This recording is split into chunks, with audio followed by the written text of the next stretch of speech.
Mari kita berdoa. Bapa yang di surga, terima kasih atas kasih dan penyertaan-Mu dalam hidup kami sampai hari ini. Kami datang sebagai anak-anak muda yang sering bingung dengan arah identitas dan masa depan kami. Tuhan, kami rindu mendengarkan suara-Mu. Bukalah hati dan pikiran kami supaya firman-Mu hari ini dapat kami mengerti dan kami lakukan dalam kehidupan sehari-hari. Di dalam nama Tuhan Yesus kami berdoa. Amin. Shalom semuanya, selamat pagi. Setelah tadi kita berdoa, izinkan aku untuk memberitakan renungan pada pagi. Setelah tadi kita berdoa, mari kita dengarkan dengan baik renungan yang saya akan sampaikan.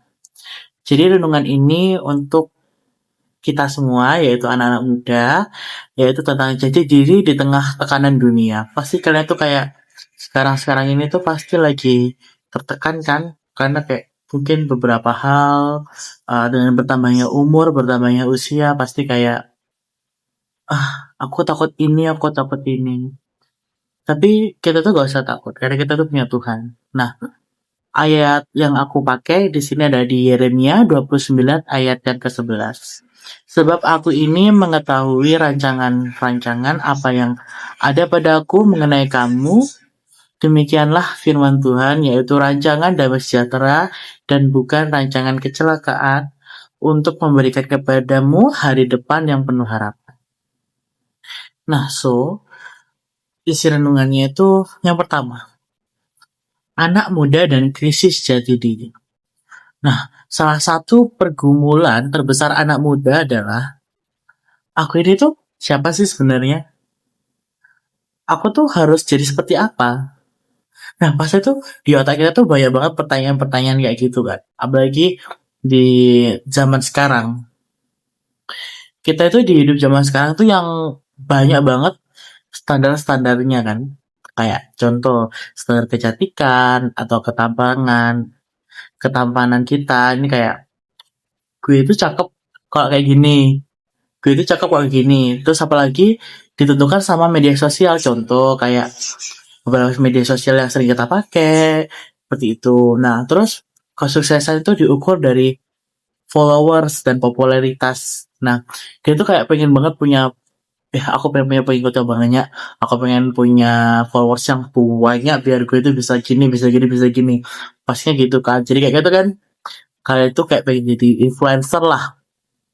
Nah, terus juga banyak orang tuh yang berpura-pura bahagia dari situ. Jadi kayak gue tuh harus kelihatan suka dan kelihatan seneng di saat ada teman-teman gue, karena kalau nggak gue nggak seneng, jadinya itu bikin mereka tuh sedih atau bikin gue tuh jadi kayak kasihan gitu ke gue nya. Nah, akibatnya itu kayak bikin kita tuh jadi kayak membandingkan diri kita itu sama orang lain, terus juga merasa kurang, terus kehilangan jadi diri kita.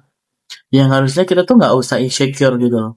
Tapi dunia tuh minta kita untuk insecure karena dari standar-standar yang ada di zaman ini. Nah, lalu yang kedua itu ada dunia itu memberi label ke kita itu harus yang kita itu harus ngikutin dunia kayak gitu. Nah, tapi Tuhan itu memberi kita tuh identitas. Nah, dunia itu sering memberi kita tuh label kayak kamu tuh kurang keren, kamu itu gak terlalu pinter, terus kamu itu tidak menarik. Nah, tapi Tuhan itu berkata berbeda di Mazmur 139 ayat yang 14. Aku bersyukur kepadamu oleh karena kejadianku dahsyat dan ajaib.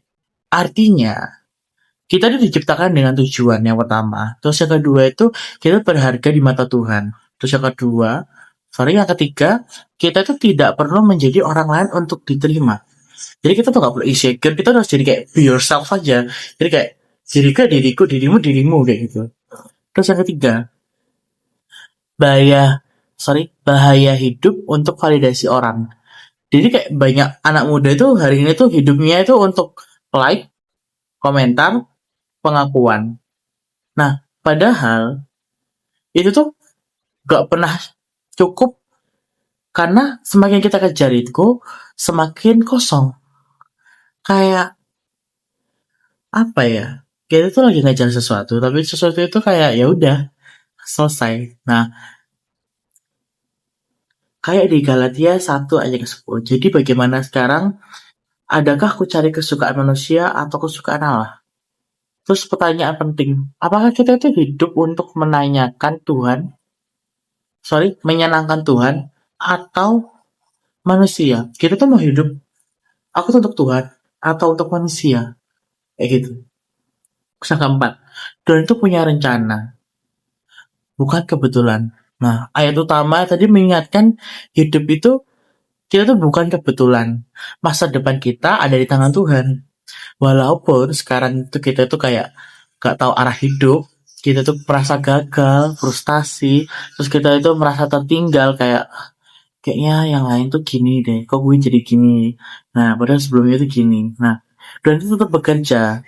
Kadang itu proses itu tuh kayak mie instan yang dibikin selesai makan. Tapi itu gak kayak gitu.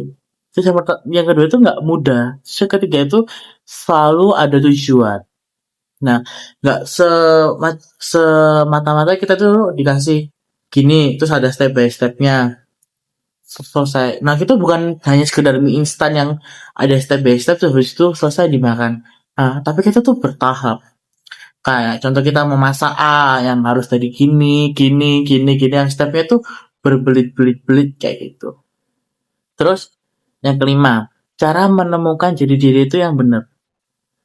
Yang pertama, ini tuh penting tapi itu susah.